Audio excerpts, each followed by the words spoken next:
আপনারা সবাই জানেন এই বছরের বাজেটে শুধুমাত্র ৭,০০০ কোটি টাকা রয়েছে পরিকাঠামোগত উন্নয়নের জন্য। এই বিষয়টা চারটিখানি কথা নয়, শুধুমাত্র টাকা বরাদ্দ নয়, আমরা জানি যে কোনো প্রকারের ইনভেস্টমেন্ট রেজাল্ট আনে। এজন্য আমরা বিভিন্ন প্রকারের পরিকাঠামোগত কাজগুলোর বাজেট করার পাশাপাশি সময় সময় মনিটরিং করে থাকি। দেশের প্রধানমন্ত্রী নরেন্দ্র মোদীও এই দিশায় গোটা দেশকে এগিয়ে নিয়ে যাচ্ছেন। একই বিষয়ে আমাদের রাজ্য ত্রিপুরা বর্তমানে গোটা দেশের মধ্যে বিশেষ স্থানে আসীন। বিশেষ করে আগরতলা শহর যেভাবে পরিষ্কার পরিচ্ছন্নতার নিরিখে নতুন চেহারায় উঠে এসেছে, তার জন্য কৃতজ্ঞতা প্রাপ্য মেয়র সহ গোটা টিমের। এখানে উল্লেখ করা প্রয়োজন, আজ রাজ্যের মুখ্যমন্ত্রী প্রফেসর ডক্টর মানিক সাহা আগরতলা শহরের গাঙ্গাইল রোড জয়নগর এলাকা থেকে শুরু করে বেশ কিছু এলাকা সফর করে নানান প্রকারের পরিকাঠামোগত উন্নয়নের সাথে সম্পর্কিত কাজগুলো পরিদর্শন করেন। এর মধ্যে রাস্তাঘাট থেকে শুরু করে বিভিন্ন প্রকল্প আছে।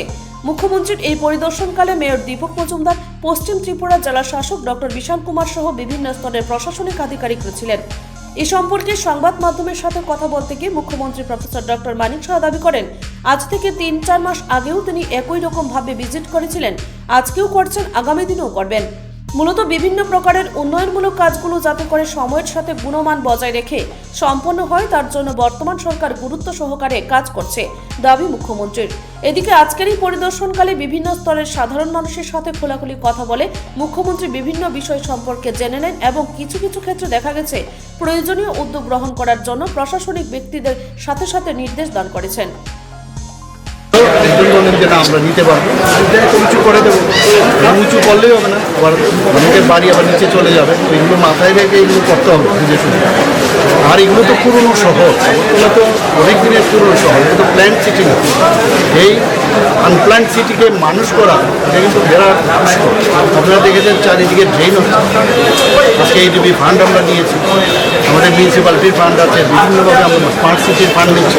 সমস্ত আগরতলা শহরটা আপনারা দেখেছেন চারদিকে কাজ হচ্ছে, মানে এরকম না যে এরকম, কিন্তু আগে আপনারা নিশ্চয়ই আপনারা দেখেননি যে যেভাবে চারিদিকে কাজ হচ্ছে, মানে এটা কিন্তু আগে আমরা দেখি। আমাদের মাননীয় প্রধানমন্ত্রী যে গত দুর্গাপুরে গিয়েও ত্রিপুরা সম্পর্কে উনি বলেছেন যে আপনারা গিয়ে দেখুন ত্রিপুরাতে ডেভেলপমেন্ট কীভাবে হয়। আমাদের এর আগেও উনি বলেছেন, তাছাড়া আমাদের মাননীয় হোম মিনিস্টার সাহেব কেরালাতে গিয়েও বলেছেন যে যাইয়ে আপনি দেখতে আইয়ে ত্রিপুরা में कितना ডেভেলপমেন্ট। তো এইভাবে তো এটা চেহারা দেখে তো বলেন না, কাজ হয়, রিপোর্ট আছে ওনাদের কাছে। আমি আপনাদের এর মধ্যে আমি বারবার সব জায়গায় বলি যে গত জানুয়ারির থেকে জুলাই মাস অব্দি, ধরুন জুন অব্দি, এখন পর্যন্ত প্রায় 650 কোটি টাকার আমি ভিত্তিপ্রস্তর করেছি এবং ইনোগ্রেশন করেছি। বোঝায় কিন্তু বাকি তো বাদ দিন।